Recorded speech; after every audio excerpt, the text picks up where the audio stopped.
But gut health is nonetheless an integral part of our overall well-being. The Vitality Centre, Ireland's first dedicated functional gut health clinic, is due to open in Dublin this month, and to talk to us about it is its founder. She's an author, functional gut health practitioner, and your gut friend, Frances Flannery. Frances, good morning. Good morning, Pat. Now, I mentioned this as, Hollywood comes to Grafton Street, colonic irrigation. Yes. That's basically sticking a pipe up your bottom and cleaning out your colon, isn't it? Well, it's not as basic as that. That sounds very basic. In fact, it's the treatment that we provide in my clinics are FDA approved and certified. And but that's effectively the process, isn't it? Well, giving it a good rinse. It's burning water into the body to create some resistance so that you would push the water out. So essentially you would retrain. So it's kind of like physiotherapy for your bowel as well. And you are, of course, clearing the many toxins there. People claim to feel great after one of these.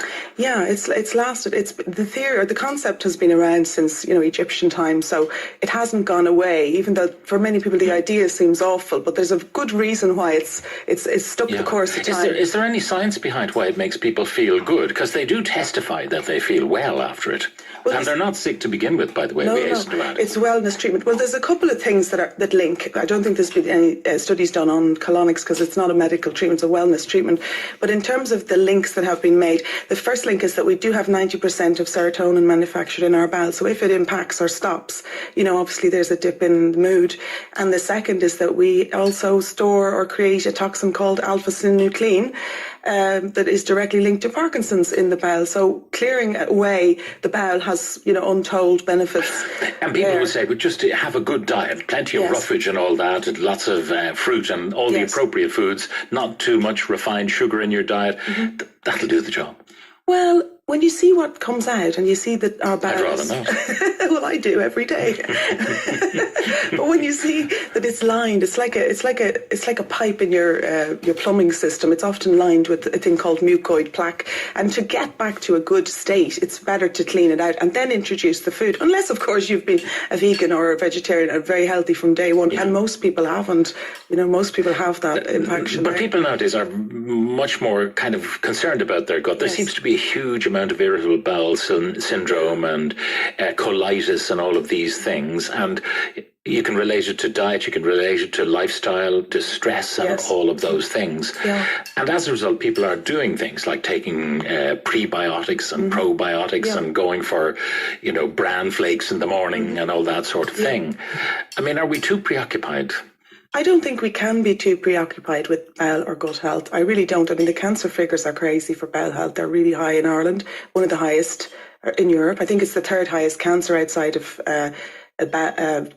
breast and prostate cancer, I think. So really, really high figures. And I mean, we have a national screening that tells us, that collaborates, that we really do need to look into it and protect. And now, the Dublin Vitality Centre, as well as doing the colonic irrigation, what else will it do? Absolutely. I mean, everyone loves to talk, and I love to talk about colonic hydrotherapy and irrigation because it's a very interesting subject.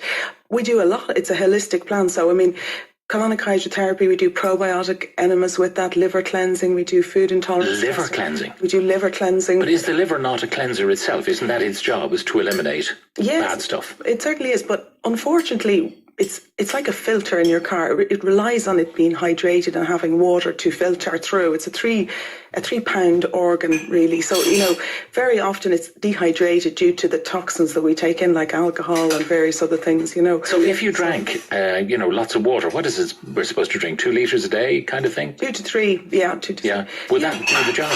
Well, very often our master organ, the brain, will take the water, as much water as it wants. And when you see how much water it takes to hydrate a brain or a liver, it's an awful lot.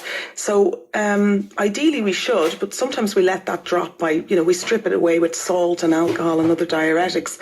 So, what do you call the gut garden? What's that? The gut garden is a training concept that I brought up because often people don't understand where all aspects of gut health fit together. So, for example, how does, so we make the analogy of creating the picture of a garden. So it's accepted that almost everyone in the Western world has imbalanced gut flora due to the use of antibiotics and other, imbalancing items. Yeah, because when you take an antibiotic to kill the offensive bacterium, yes. You're also killing the other lads as well. Yeah. And they have to recover. So it doesn't discriminate with the result that, like any garden, if you imagine, if you put weed killer on the garden, what happens is the resilient plant grows up. So, you get the weed growing up. And it's the same in your gut. There is a resilient plant called Candida, and it tends to take over. So the first step in the gut garden concept is to clear. So we clear the weeds, we clear Candida with colonics, and then we introduce probiotics, are like the seeds, to replant the garden. And that's kind of and the next is to keep it fertilized with whole foods. And do you introduce the probiotics like through the digestive tract, or do you stick them up the bottom? Both is the answer. Both is what we do. It's recommended to take oral probiotics, and also the latest, most advanced doctors like Dr. Perlmutter would recommend introducing. Yes. Do you do fecal transplants up? No, that isn't something that would be part of the.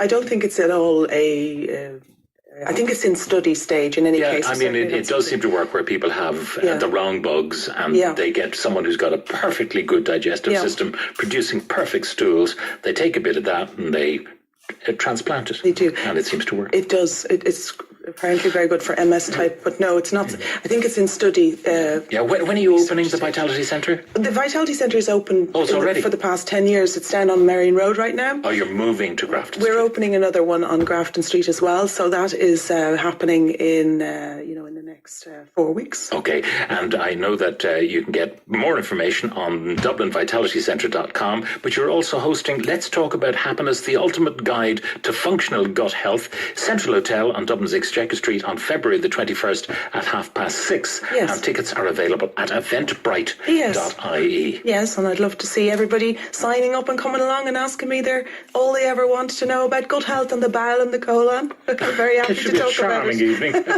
Francis Flannery, thank you very much. Get up-to-the-minute news updates at newstalk.com and on the NewsTalk app.